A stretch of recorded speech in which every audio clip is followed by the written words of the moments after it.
All right, it's Sunday night. We're back with you, Shoot the Bull, and I'm Steve Phillips with Phillips Run Grip and Bubble Company. And if you don't know what we do, we just fool around with junk cars, have our whole life. I'm like the Jay Leno of junk cars in this area, but anyway, having a lot of fun. But excited tonight, man. We got Copperhead Customs from down under. Good afternoon or morning. I don't know what it is down there. How are you, brother? Yeah, good. Good morning. Good morning down here. Good afternoon to you guys. Yeah, it's like in the afternoon here. Tell everybody about your channel you got down there, man. You got some cool Yeah, new channel. Just doing all different car stuff. Yeah. So the one behind me there, it's an old 39 Bedford we're building for 5,000, which over in your money it's only about $2,500. We're building that for. We found that in a paddock, so that's what I'm just trying to do. Show people budget ways of building stuff for a very cheap budget is all, you know. Yeah, we're all on budget. So that one's just about finished. I reckon next week we're driving that. So it's getting close. Yeah, I've been keeping getting up. Very close. Yeah, I've been keeping up with it. Then we got Sean Fat Tire Guy Thomas with us. How's everybody doing? Tell everybody where you're at. Tell everybody where you're at because it looks kind of bad, to be honest with you. I'm in my yellow submarine van stretched out. I'm to the PG side. You can't see the rated R side that's behind me. Okay, good. Back in the 70s, it was rated PG, but right. They've somehow changed that in the movie ratings over the years. But it's been basically all my stuff's all running and driving right now. I do have a 440 that's in machine shop jail, and hopefully, it'll be getting released soon. But I'm thinking by the first of the year, then I'll have more content on that satellite. That'd be good. And then we got Eastern Hot Rodder with us, man. What's going on, John? Not too much. I'm John Worden from Eastern Hot Rodder. I'm over here in Murphy, North Carolina, and we're always messing with different types of hot rods and cool old cars, and just about anything we can find that's old we think is cool. I'm with you, guarantee it. I want to know more about this. Man, y'all have got in Australia now. Y'all have got American cars down there. Of course, they're not named the same, right? I mean, you got a Pontiac. I think we call it a Phoenix here. What is the Pontiac you're fixed that's been sideswiped? It's a Parisienne or Parisian, or I don't know. Two different ways of saying it, but it's pretty much the same as your. I think it's like your Catalinas. Right, Catalina, that'd be it. But I think it's the same as that. It's a 4-door pillarless. That one's a 1970. I've got another Pontiac just next to me here. That's a 54 Star Chief. Right. Yeah. So I think the Parisienne came from Canada. I think it was factory right and drive. The one that was sideswiped. Now, is there a lot of American cars there? I mean, I know the Chrysler products. Y'all got the one that I think was cool, the Chrysler Valiant Charger. Or I think that's what it's called. Am I saying that right? The Chrysler Charger, like in 72 or 3. Yeah. Yep, it's similar, very similar looking to your one over there, but they're slightly different. That was actually built here, the Charger. It's like to look at them, they look similar, but there's a fair few differences in it. Yeah, most of the American stuff has been imported, so like from the 90s and stuff, they've imported them, but they've tightened up the rules on what you can bring in and the price now. So my Star Chief here is cheaper. I couldn't buy it in America and bring it over for what I'm trying to sell it for over here. Yeah. So the old Aussie cars have gone stupid in price, but the old American cars that are here haven't really had that huge price rise that's happened over here in the last 5 years. So what about like the Charger? Like over here, a Charger is crazy money. I mean, anything that's Mopar in America right now is just crazy, stupid money. I mean, they pretty high over there, the Chargers, or are they pretty reasonable price? Yeah. So like, I couldn't tell you exactly, but we're talking probably for a numbered up one, like one of the special ones, you're talking $250,000 probably. Right. So there's like the Falcons. Mm-hmm. I think you have a 2-door version of what we had, and the 4-door over here, they're selling them for $1 million. Like if it's a proper matching numbered car. Now, when you're saying talking, you talk about the similar body style as the one they used in Mad Max, or are you looking at an earlier one? Oh, even that one, those ones are worth a fortune, but the earlier ones, like the 1970s, Yeah. early 70, they're like an XWXY, they call them, and the Phase 3, and they're like $1 million. That's if they're proper matching numbered car.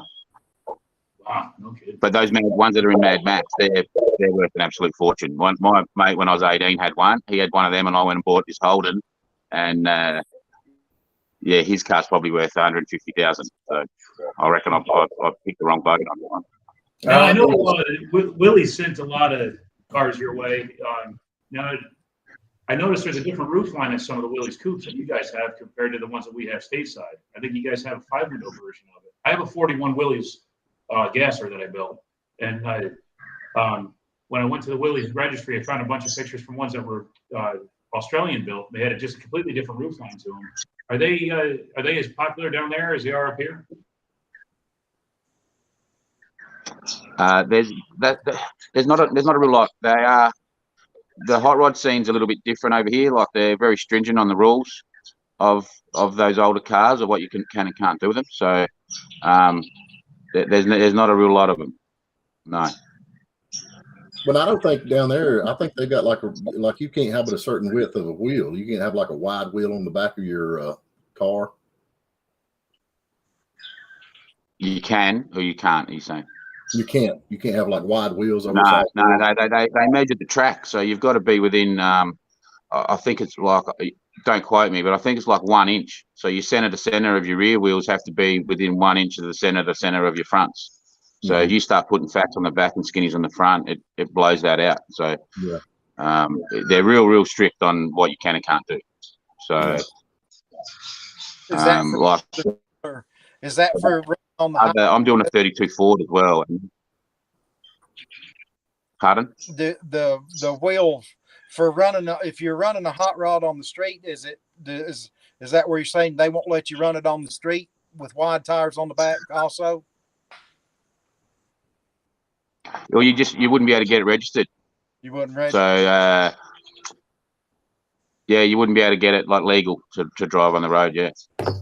So with the 32 that I'm building, the 32 Ford I'm building, that has to get 3 engineer certificates done on it through the build process. So like when I finish the welding of the chassis, they have to come and inspect it before I even paint it. They inspect all my welding, and then I build it a bit more, and they come and inspect it again, and all this, and it's all got to fit inside their lines, you know.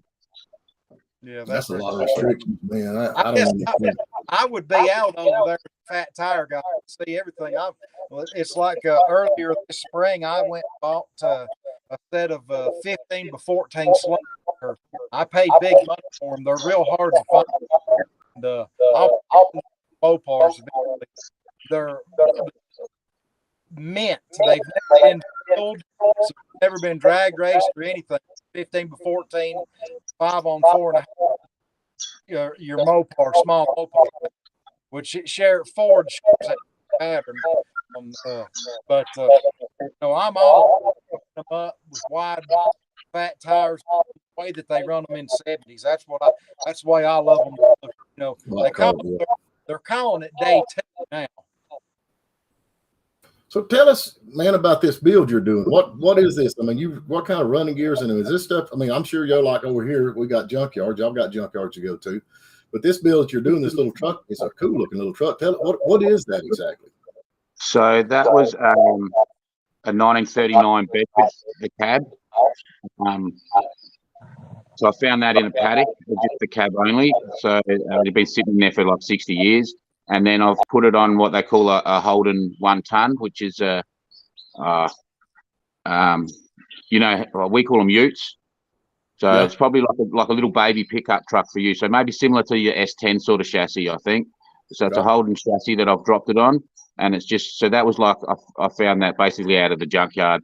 That chassis that had a little 6-cylinder 202 cubic inch 6-cylinder motor in it.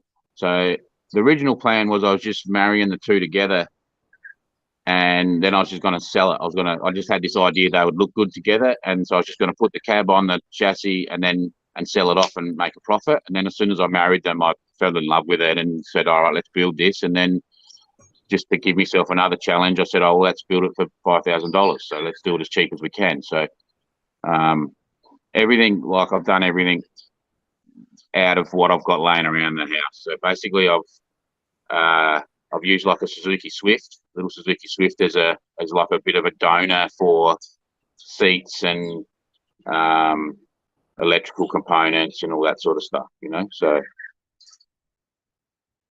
Well, I just think, honestly, it's cool and that, one of the things that I like about what we're doing and you're doing and the rest of these guys are doing, a lot of these people, they get these YouTube channels, they start making money, then they don't have to go to the junkyard no more. Back when we growed up, if we worked and if we wanted to go to work and we needed a part, we went to the junkyard, man. That's where we went to get our part. We couldn't buy new stuff. And nowadays, they started making money and, you watch these shows just like, I don't even watch Roadkill anymore because, they just order what they want. They bring them there, uncrate it and bolt it up. That's not a mechanic to me. I'm like you. There's mechanics that fix things and there's mechanics that replace things. That's kind of where I'm at. And I like they're like catalog builders to me. Like, so years and years ago, I used to build a few motorbikes, and there's lots of fancy bikes out there that are just built out of a catalog. Like you just order, like you just said, order your parts online, they rock up and they bolt together and everything works rosy. Whereas that thing's like built out of whatever I've got lying around, like the tray for, I don't know if you've seen all the woodwork on the tray. Well, I was like, how am I going to build a tray? I'm not spending any money. What have I got lying around? And I went and there was half a fence broken and a few things lying around my property. So I went and grabbed all this old wood that was lying around and went, well, let's see if I can make a tray out of that. So cool. That's what the whole car's sort of been is, I don't know, I believe that's where the challenge is, I think, is, so I just did the headlights on the weekend and I actually went out and to see if I could get the old vintage globes or like if there's anything you could get to put a modern globe into those old headlights. And in the end, I came home and went, what am I going to do here? And I went and chopped up a set of Suzuki Swift headlights that had been smashed, and they cost me nothing to build. And I painted the insides chrome, and so I've ended up refurbing these headlights for nothing. Like, and I think that's the art is. Like I believe anyone can make something out of a book. The art is to make something with nothing. Yeah, well, hot rodders are the original recyclers. We're a resourceful bunch. We make something work, and that's one thing that I always liked about the hot rod scene more than the race. Or a cartoon. You look at the part where if you're oh, that's cool. I'm going to make that work. Speaking of fence posts. The steering column in my 46 pickup truck is a galvanized fence post, and I just found a couple bearings that fit inside it. And we slid a intercolumn from a 55 Chevy up inside and made our own steering column, and served me well so far. Yep.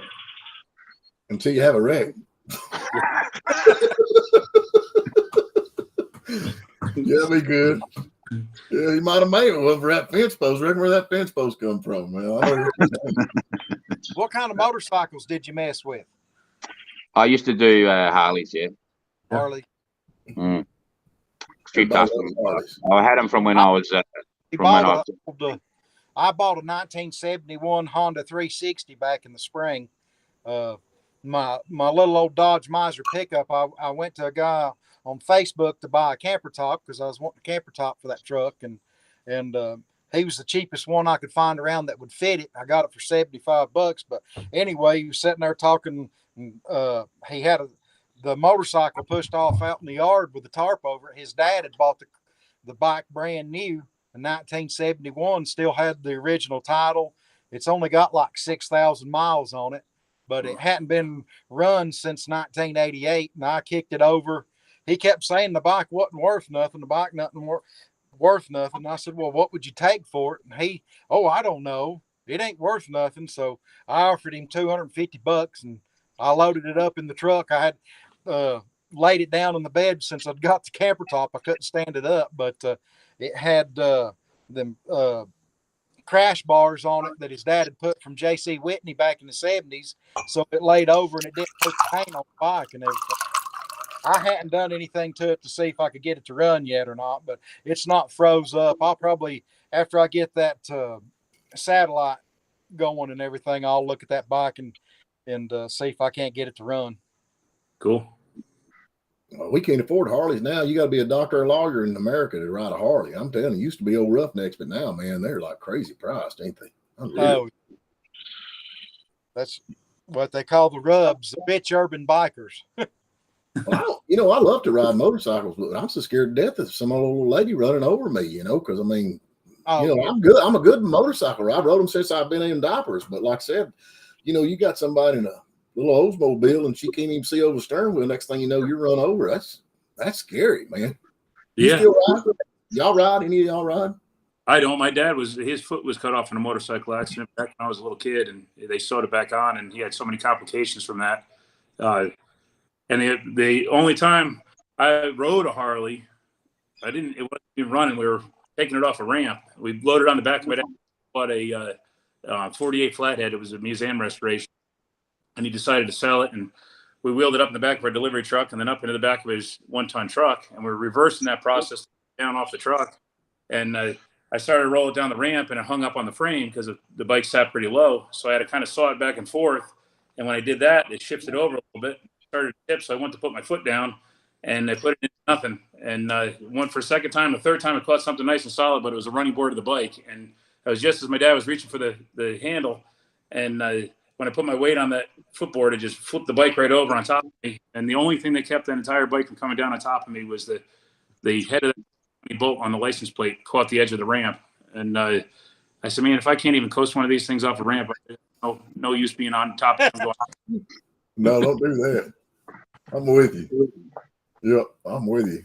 I don't know. I enjoy riding, man. I really do. But now down there in Australia, I'd love to come to Australia. Of course, I got a guy that lives up here from Australia, and I asked him about all the stuff, and he's like, "Look, man, you live in Georgia. Have you been to all these things in America?" I said, "Well, not really." He said, "Well, that's like me." He said, "I live in Australia, but I never done all this stuff that everybody talks about. But I've always wanted to ride a kangaroo, man. Have you ever rode one of them?" Yeah, you ain't riding the kangaroo. You might get beat up by one, but you ain't ride one. I'd love to try that once, man. Yeah.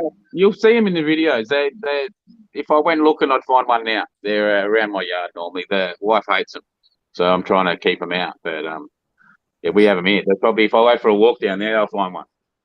That's the thing, man. In Australia, I think God hates Australia because y'all got every animal over there that is like the deadliest animal in the world lives in Australia, don't you? I mean, it's pretty much. But it's not as bad as it's not as bad as I think everyone thinks. It's people think you can't walk out of your house without something attacking you, but it's not that bad. I remember I think we've got.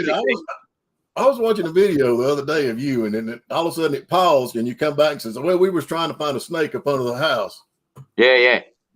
Under the house. Yeah, something got knocked over, and so I had my mate's into snakes. So we did a video at his house because he's got the 5 most deadly snakes in the world at his house. Like he's a snake keeper, breeder, or whatever. And so I'm petrified of snakes. Like, I'm with you. I don't like them at all. But yeah, he thinks there's one around the back of the shed here. So I've got to be a bit careful at the moment because he reckons there's one out the back of the shed. So, but that's not the one he reckons. It's an unfriendly one. It's a bit of a nasty one. What it is? Pardon? What kind does he think it is? It's not a bad. He reckons it's a red belly black. So that's not a. It's not in the. It's probably like in the top 20 deadly snakes, but it's. Yeah, he said it's not a bad one. He reckons, but yeah, he reckons there's a red belly out there. So Still I don't know. Sorry. Still wouldn't want to get with it. No. I don't even like looking at them. You'll see, we did that video, and you see me, I'm white as a ghost and like ready to pass out. Like when he comes and picks them up out of the shed, I'd make sure there's a car between me and him, and like I'm sweating and I'm not even going near it. So yeah, just looking at him, mate. You named your place Copperhead Customs. Now, copperheads are a snake here in Georgia. I don't know if y'all got copperheads down there, but is that where that come from? Y'all got copperheads? Yeah. So that town I live in, the Aboriginal name for our town is home of the copperhead. What the meaning of it in Aboriginal, what our town's called is home of the copperhead snake. So that's why I called the channel that. But even though there's no copperheads where I live, for some, I don't know how that works, but that's the We got copperheads here, copperheads and timber rattlers. That's kind of what we have to watch out for. In Australia, I think it's worse than the copperheads we have here. I think I think the venom's a lot worse. Yeah, well, they're not one of the bad ones though, compared to the other bad ones we have here. Are they deadly? So, Are they deadly? are they? Yeah, I think so, but not the.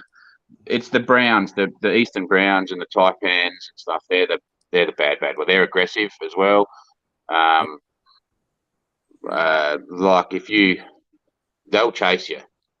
Really? Those ones. Yeah, they'll if you annoy them, they'll come after you.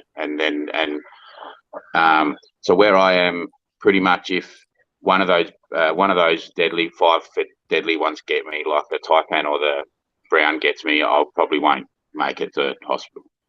Yeah. Wow. Before I get there. Yeah. See, That's why I don't go out in the woods.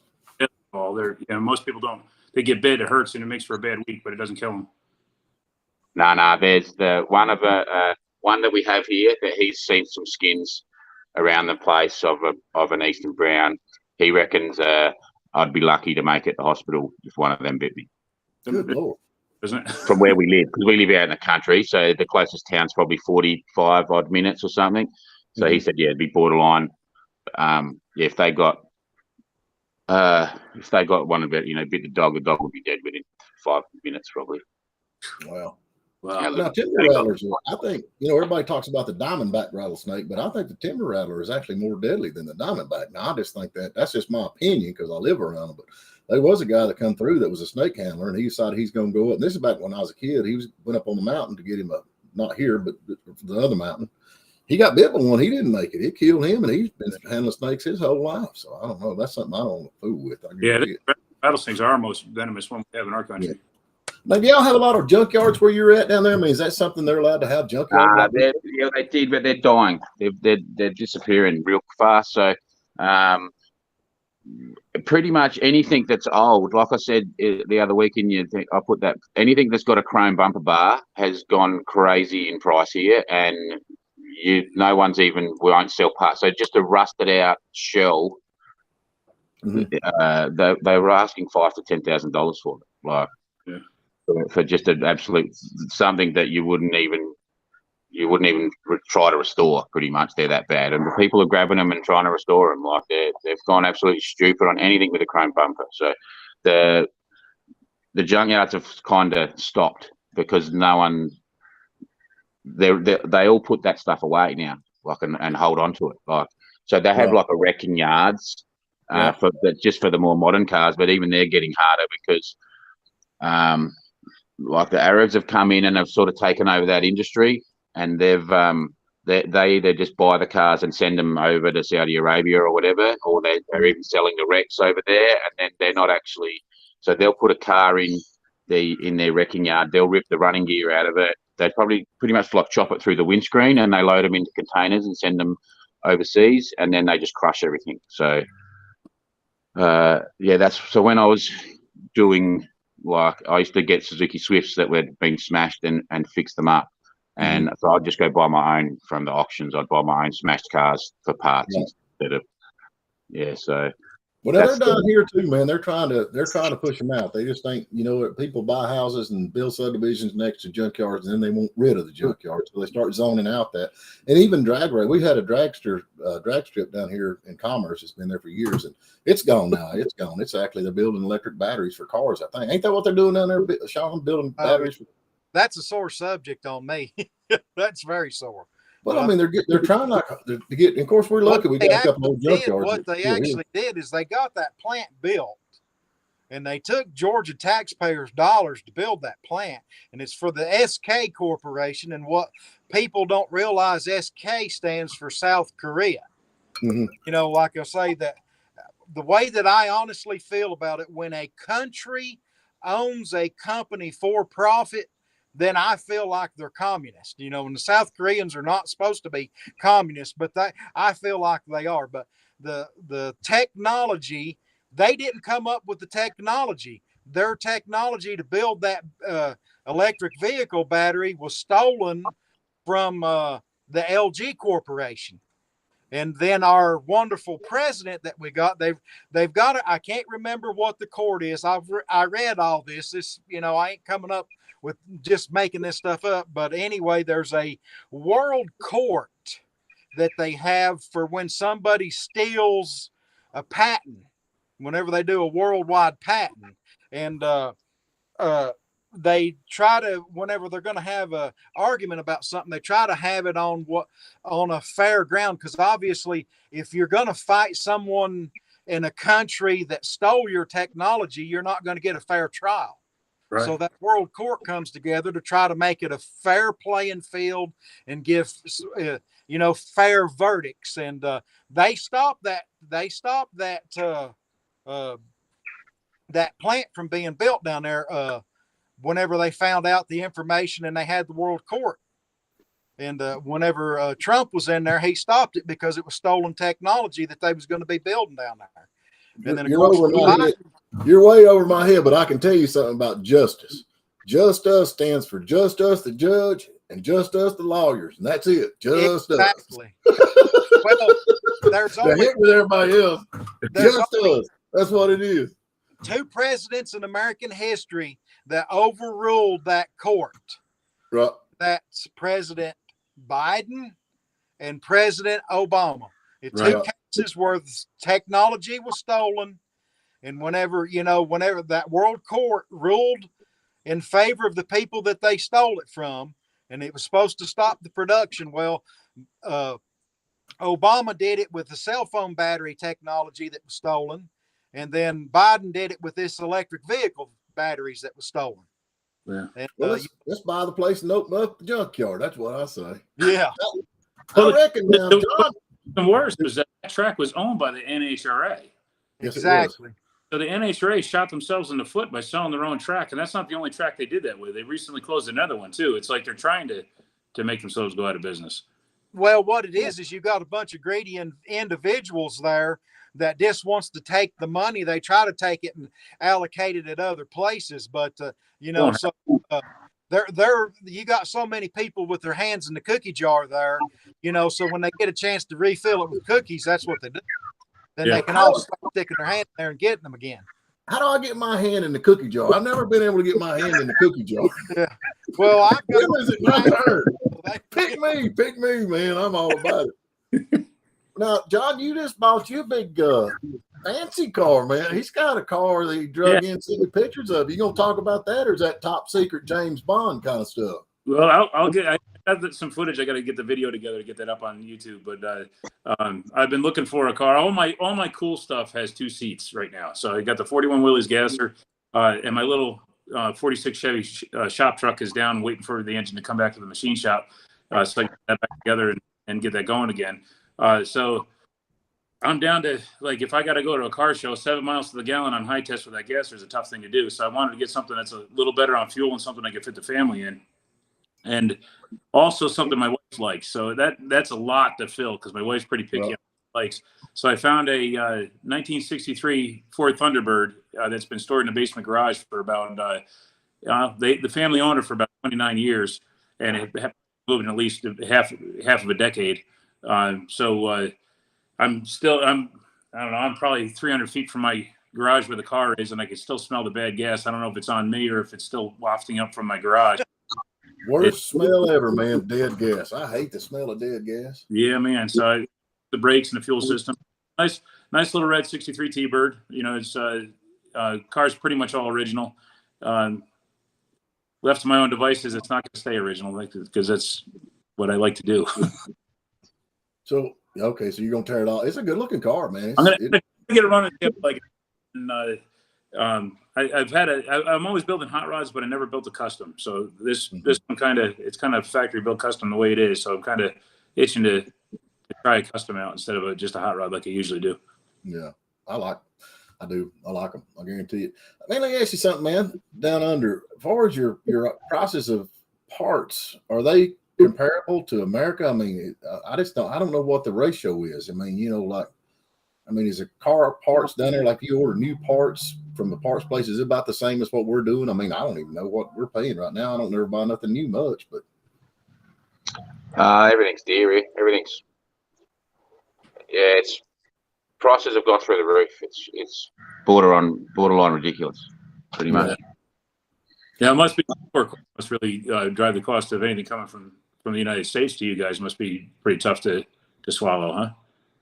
Yeah, well, that's like they've changed over here. They just slug you. The government's got their hand out for everything, so they're taxing everything. And like I'm chasing parts for that 70 Paracene, and like I just can't get them. It was going to cost me. It was $670 for that front little fiberglass headlights around. That's what it was costing me to get it from America.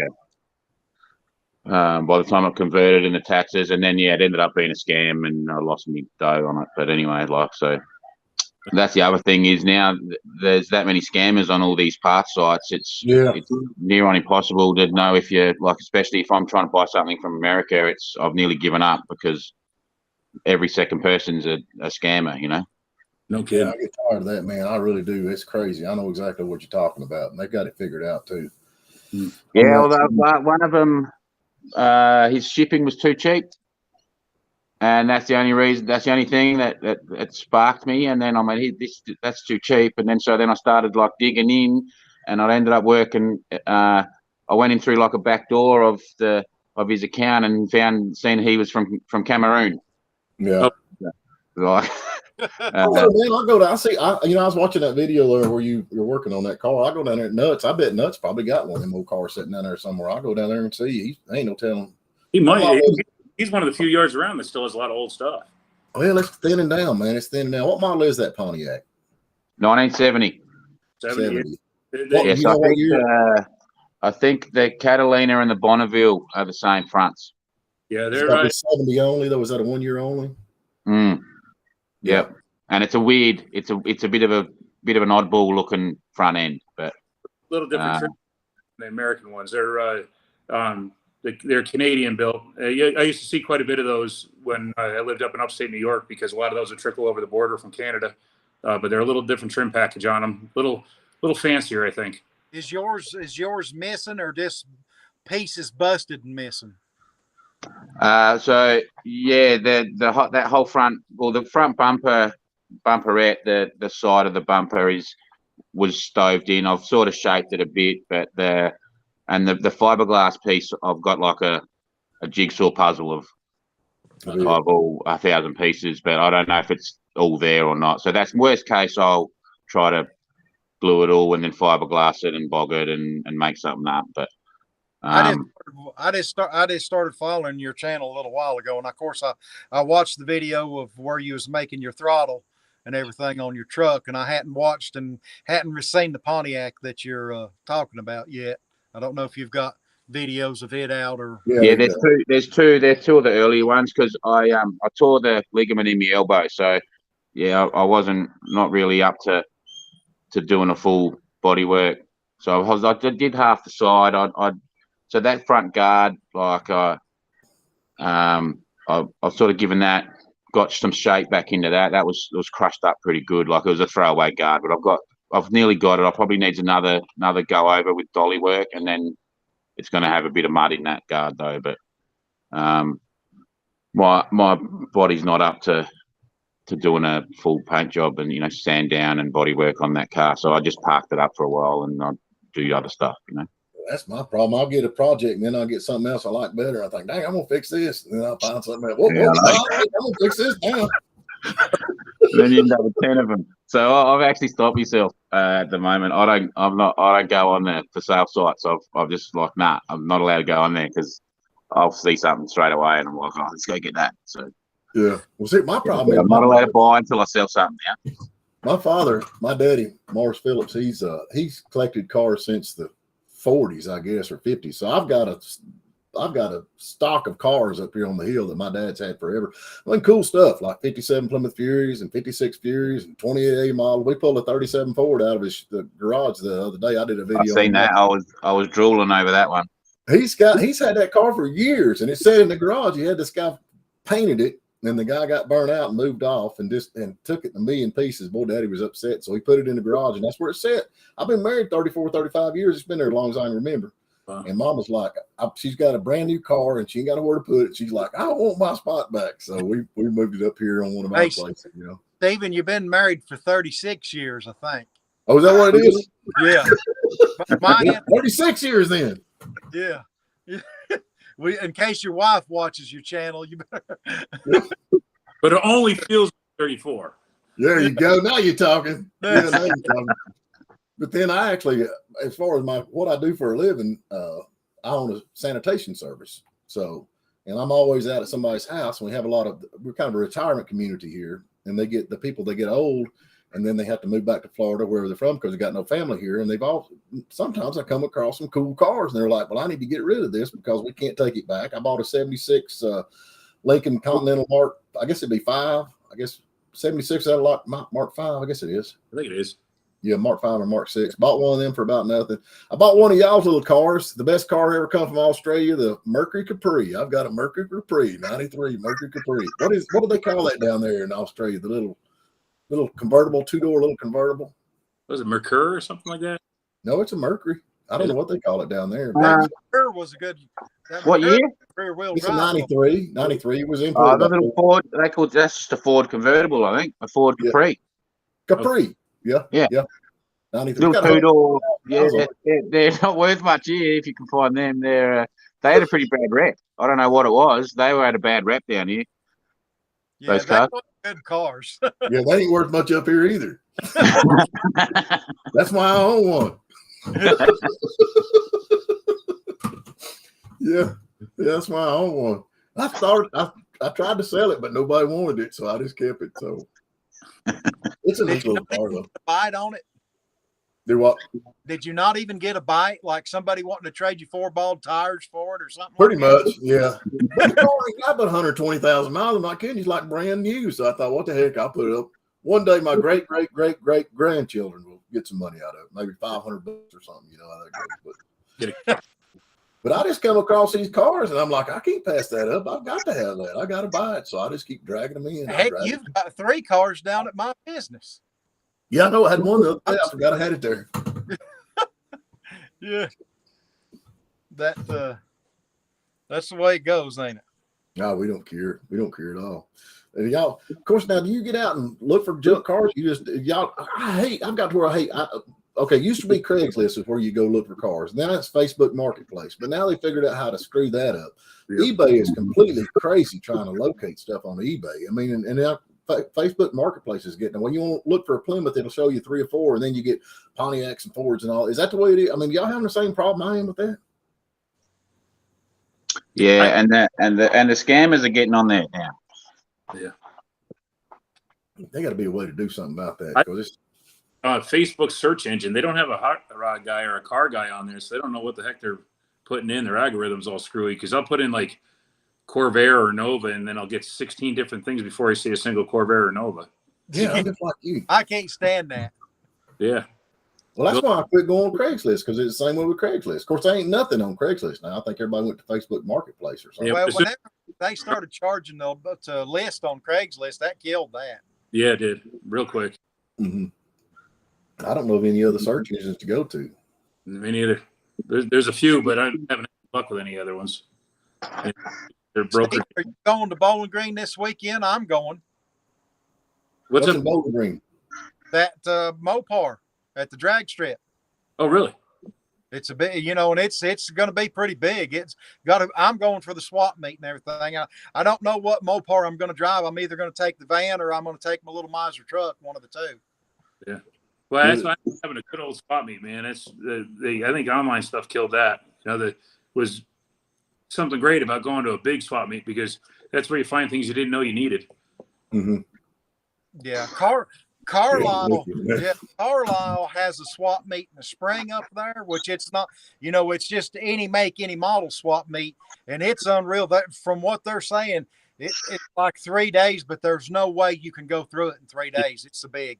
That was about 5 hours, maybe 6 hours from my house. We used to go down there quite a bit, and it was 88 acres. And you would not see the whole thing in the whole weekend. And it's that got huge.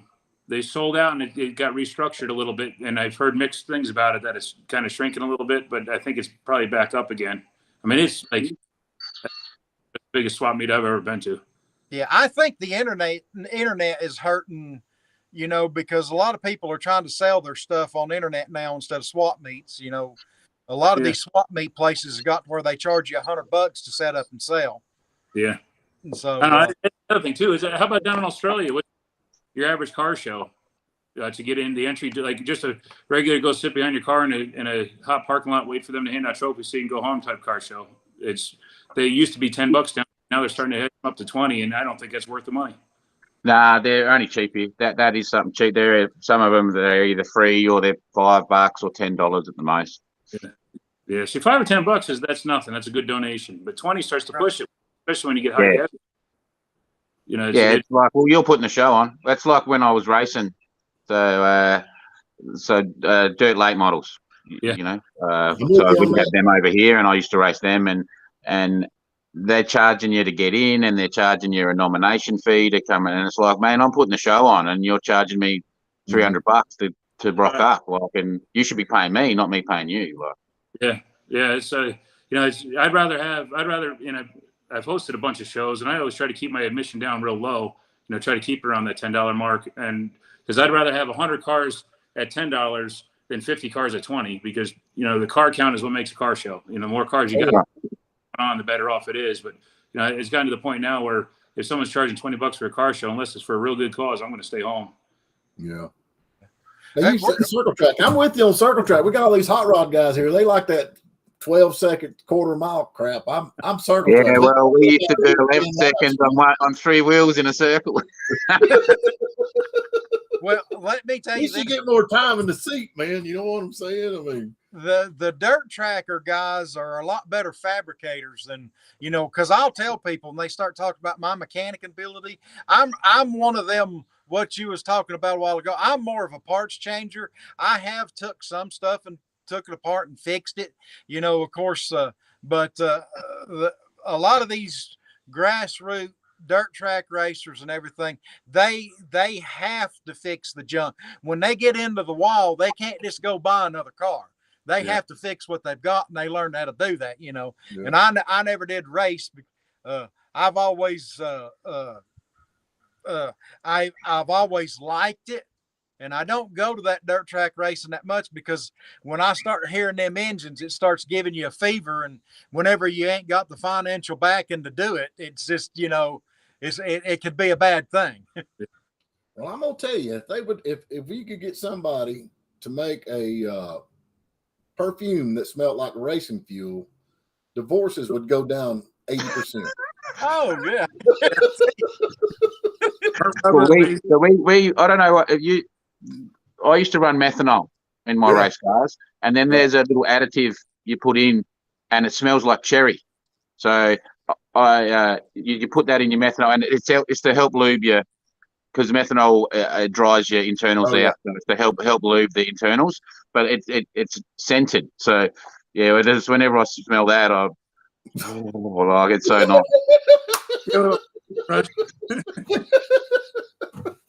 I'm telling you, see what I'm saying? I'm just thinking, outside the box. I like to think outside the box sometimes, but that is so crazy.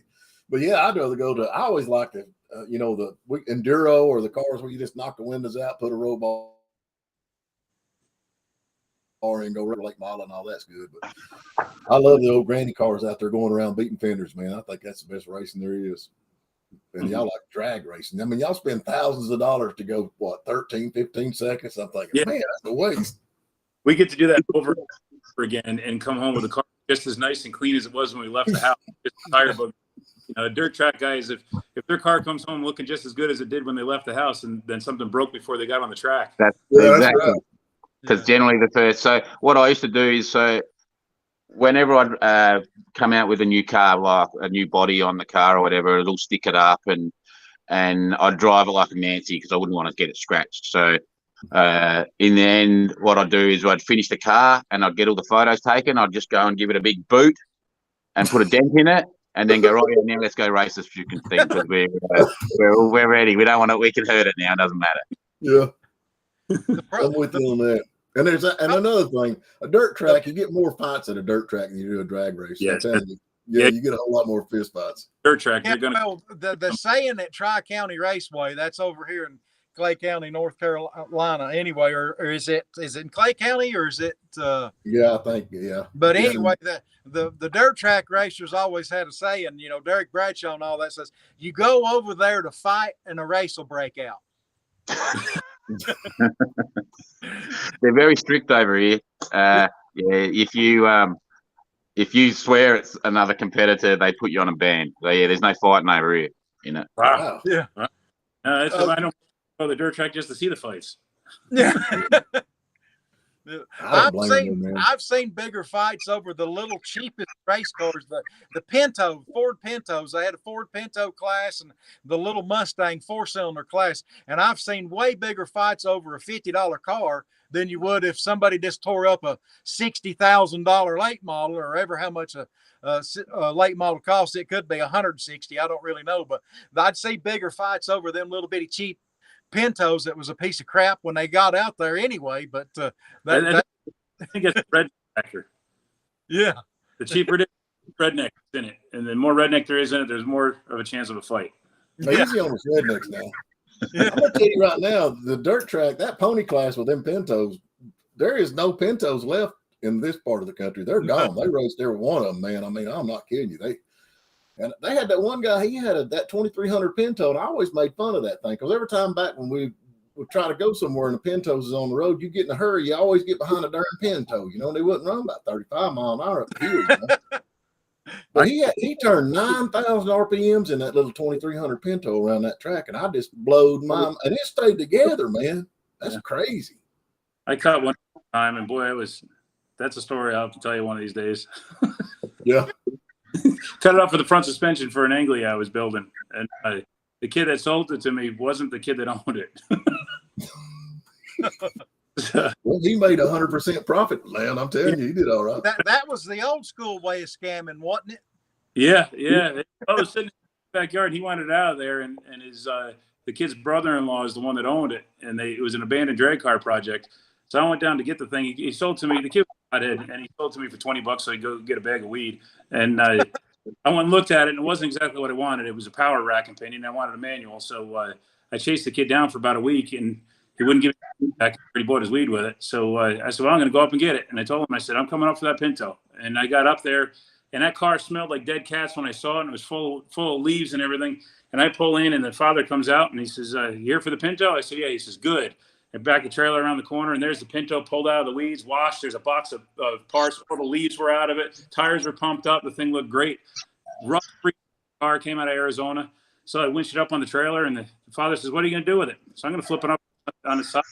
Because hard the way I went. So we cut it, flipped it up on the side. We felt bad cutting it because the thing was so clean. We cut the suspension out of it, and we ran out of gas. So we a little bit more cutting to do. We had to fill the torches back up. So I went home, and we're hanging out in the driveway talking about the job we did. And here comes this beat the crap Firebird going up.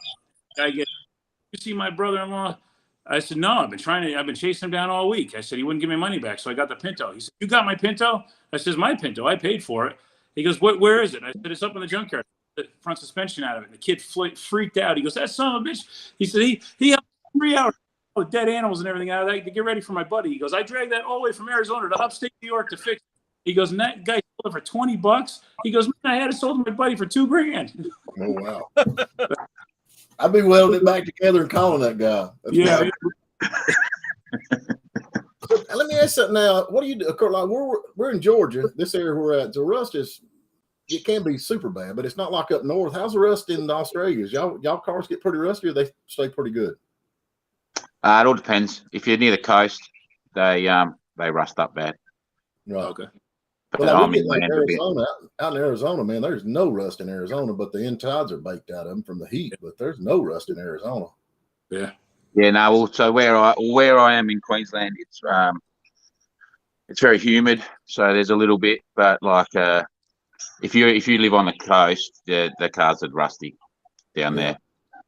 Um, Sounds Sorry. about like here because it's kind of, if you keep one kind of out of the weeds and stuff, ain't too bad. But rust is an issue, and You got I a hate bunch of 235 6-cylinders down there, like that's where you're putting that in that truck.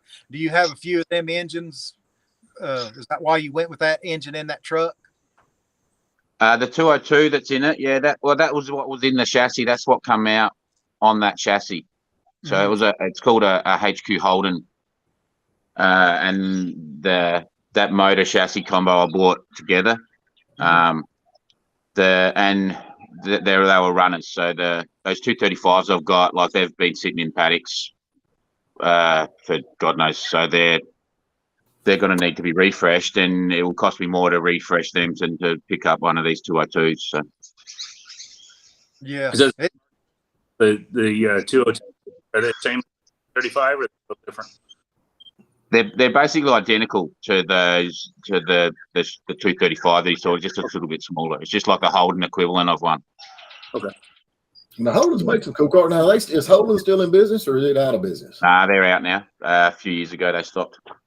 Oh, So really? then, what was the I don't car? think they're making. We don't make any cars here anymore. Nothing.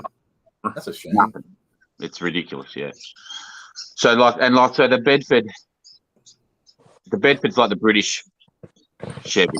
Like the Holdens are like the Australian version, and the Bedford's the British version. So Right.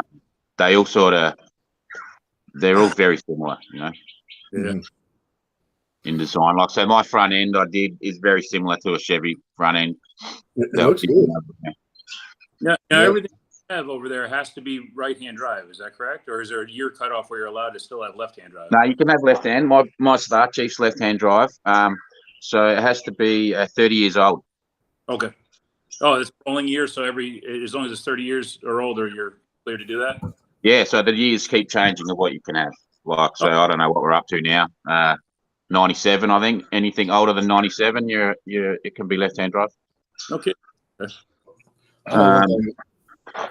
If I ever come down there, you're gonna have to drive because I'll kill somebody. First thing I'll do is get in the right hand lane. Yeah. I don't know. I can't even work that out. I don't know who was being different there. So we were getting cars from you. Like, you made the first cars pretty much, didn't you? And then so everyone else didn't want to do what you were doing, or what? What was the go with that? I don't know, man. You tell me. Kind of our I early. was thinking about this the other day. Didn't like the Model T was like the first car, wasn't it? Which has come from America, the Model T Ford, isn't it? And then so that's left-hand drive. So then everyone else has decided, no, we're changing. We're going right-hand drive. I was thinking about it, and then everyone went stupid there. Yeah, Well, maybe y'all are on the bottom side of the earth, You So reckon maybe it's y'all like look the toilet? in reverse, It's really just the Brits is the one that started that left-hand drive, ain't they? I think they just wanted to be different. Once the A lot of our was left-hand or right-hand drive.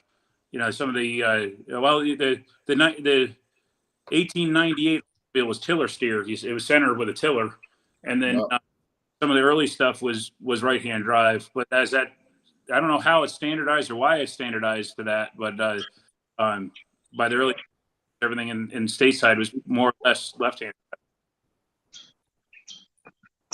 So let me ask you this. Now, I'm going to ask a serious question here. Now, you're down there. Y'all use the metric system, right? Yes. Is the 10 millimeter wrench the one that's always missing, or is that just in America? Because every time I try, the 10 mil's always the one that goes missing. what's Yeah, I the think scoop of I've got that, about 8 socket sets in there that I bought just for the 10 mil.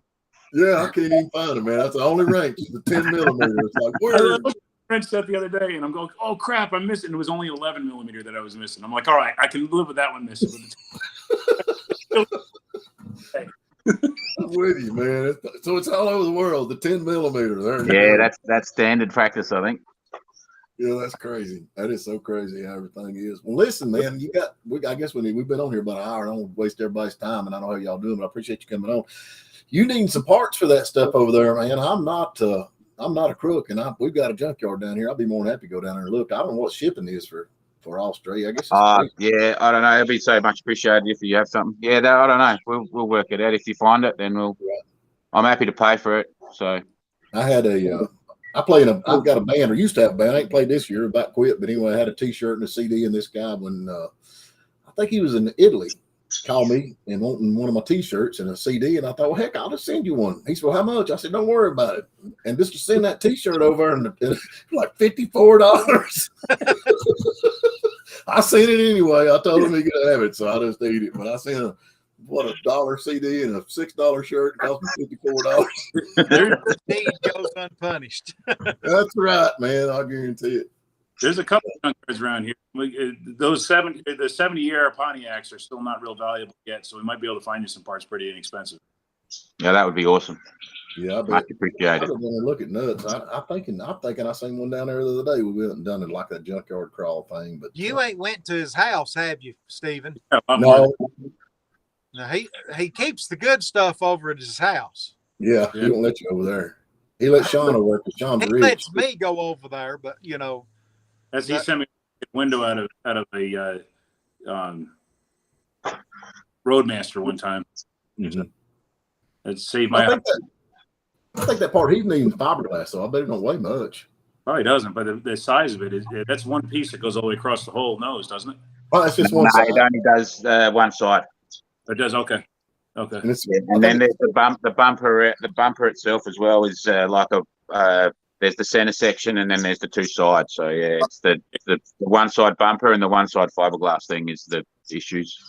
basically a man would really want to box it and then crate it with the wooden, put it in a wooden crate, try to keep it from getting damaged. Because you know, if they, you know, I don't know if they fly the freight there or if they ship it over the waters, you know, like shipping freight or what. But if it goes in a container, it better be built out of wood and everything else to try to keep, you know, try to keep it from getting busted on shipping. Yeah, you're not kidding. okay, I got it across I call it teletype machine. They want to know about the burnout competitions in Australia. Y'all have burnout competitions over there a lot or something? With the burnout. Yep. Let's stick with that.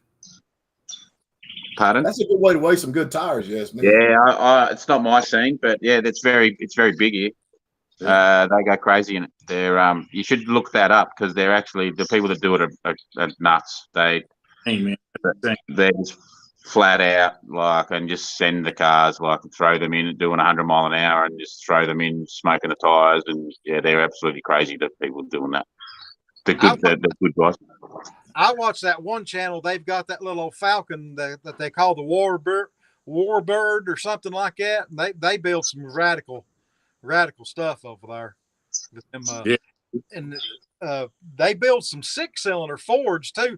Y'all got 6-cylinder Ford engines over there that we never had over here. And yeah, so I just actually sold mine. It's a Falcon inline 6 turbo motor. That was running 1,000 horsepower. wow.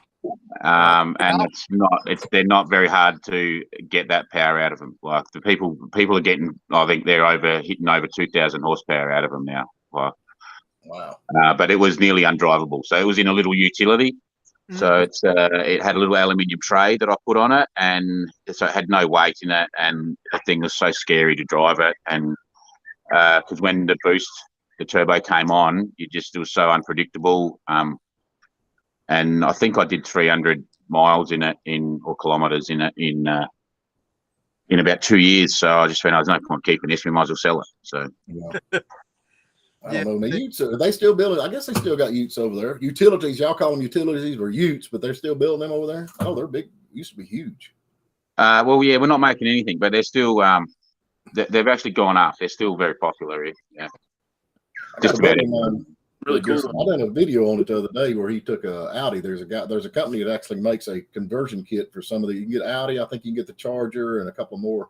Volkswagen. And makes Utes out of it.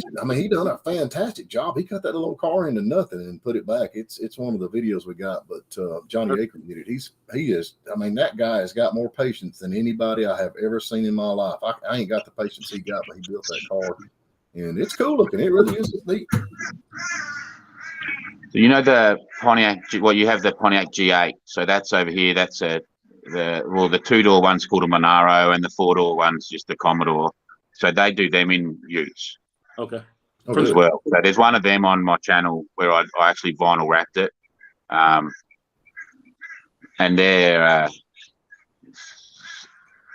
like just common as anything. You can pick one of them up for a couple of $1,000. And they make a two-door one like the G8 two-door. I'd like to have one, man. Yeah. Yeah, so there's the Monaro, which is like your G8, and yeah, they're very expensive here. But yeah, the actual Ute, the little two-door Ute, they're everywhere. Well, now there's actually was the GTO, was that not also a car? That was the Monero, I think. Yeah, that's the one like the Monaro. Yeah. okay. So we got them, and they're pretty high over here. They're getting crazy high over here. Of course, they got the G8, but then they did the Chevrolet version of them that's got the V8M, same car as the Pontiac, but they use them for police cars over here. Yeah, they're crazy fast. Well, they're just running your LS motors in them. Yeah. Everybody's doing LS swaps right now. Everybody's doing LS swaps. I like what you're doing with the old stuff, putting it back together. I can't afford all that. I can't. Now we'll see the LSs, so that they come out in the Commodores, and so I used to do those Commodore Utes. They used to be my flip cars that make me money. You know, I used to buy these Commodore Utes smashed, fix them up, and so I'd sell those for maybe $5,000 finished, and with the LSs in them. Nowadays, you're paying $8,000 to $10,000 for one that smashed. It can never go back on the road because everyone's gone crazy on doing LS conversions and everything. They're putting them in four-wheel drives and they're putting them in everything. So you're now paying up to $8,000 just for the LS conversion, you know, for the motor and gearbox. So what they're all doing is that's why we've doing those motors is because they're just pulling all them out and throwing them away. Right. Put all their LSs in, and I'm getting old. I don't really care about going that fast. So no, me neither. Yeah, it's like I'm just trying to build stuff to get it on and have it on the road. And while they're still in the shed wrenching for the next 10 years doing their thing, I've built 10 of these and I've been enjoying them, you know. Yeah. Well, I mean, here's the thing, though, and I don't know how y'all are, but, you know, it seems like you go to car shows, it's just Chevelle, Camaro, and all the famous cars that everybody's seen. I like the different stuff, man. I like to see Matadors. I like to see, like, what you got. I mean, the Thunderbird that you're working on, you're going to do something with it. I like the oddball stuff. Sean's got the van, you know, and he's got that. You know, I like the different stuff. And there's a few cars you have in America that are that ugly that they're cool. Like I've seen, I don't even know what one of them is. I think it's a Monte Carlo or something. And it's the most ugliest looking car ever, but it is that ugly that it actually I like it. Like, right. Does that make sense? You know, like they're oddball looking and rare, and like it's like a little ugly duckling that you feel sorry for. So you know. Well, these Mopars are that way. The super stock style Mopars with the big baleen looking grills, they were just funky looking, but man, they were cool. You know. That C-pillar in the back, that upside down triangle shaped C-pillar on some of them, man, it was just a cool looking design, you know. It's just funky, you know. And you go even earlier than the super stock stuff. Then what years you might know the one where the taillights were kind of bolted on separate underneath the body as the body curved around. Oh, that was a Fury. That was a 60 or 61 Plymouth Fury. It had that had a weird front end on it, man. That was an oddball bird. Kind of sat in a pair of headlights bolted on under the front of it too, if I remember right. That was a Chrysler Imperial did that. Is that what? Okay, yeah. Imperial did that. That 60 or 61 Dart was a real weird looking car too. That's the one he's pretty much talking about. It's got the tail lights just bolted on the side. You know, they went through Chrysler, you know, from like 61 through about 63. They had some oddball looking stuff, you know. Sure did, yeah. Yeah, they had some. And but I like them. I do. I like seeing something a little different. You start seeing enough of the same car over and over, it starts to become so cookie cutter. You know, it's. But I will also say that you see so many 32 Fords, and they've been done so many times. Sometimes, like, you know, if I'm and you see a sea of them, you kind of get sick of looking at them, and then all of a sudden there's still that one. Just when you say, you know what, I'm not even going to look at those cars anymore. All of a sudden, one jumps up and bites you, and you go, "Wow, man, that car's just." Yeah. Now you're a Chevrolet guy. Did they make any Chevelles or Camaros that wasn't an SS? Because when you go to car shows, every one of them's SS, man. What's the deal with that? It was a factory big block car, big block 400, 12-bolt posi, heavy duty suspension, but it was a Malibu. And when I restored that car, I did the SS style hood, but I refused to put SS back and Malibu emblems and everything. And everybody said, "How come you did that?" I said, "Because it's not an SS." Mm-hmm. How can you paint it orange? I said, "It's not red." You know, everything for a while was every 70 red with black stripes, and they were all fake SSs. And you know, it's But you're right, man. It's, a couple, you spend $100 in badges and everybody thinks you got an SS, but more difference. Well, I'm fixing to blow their mind because I've got a 93. Don't laugh at me. I got a 93 Dodge Caravan. ES. Got ground effects, tinted windows, air conditioning, and I ordered RT badges for it. So It'll be a clone.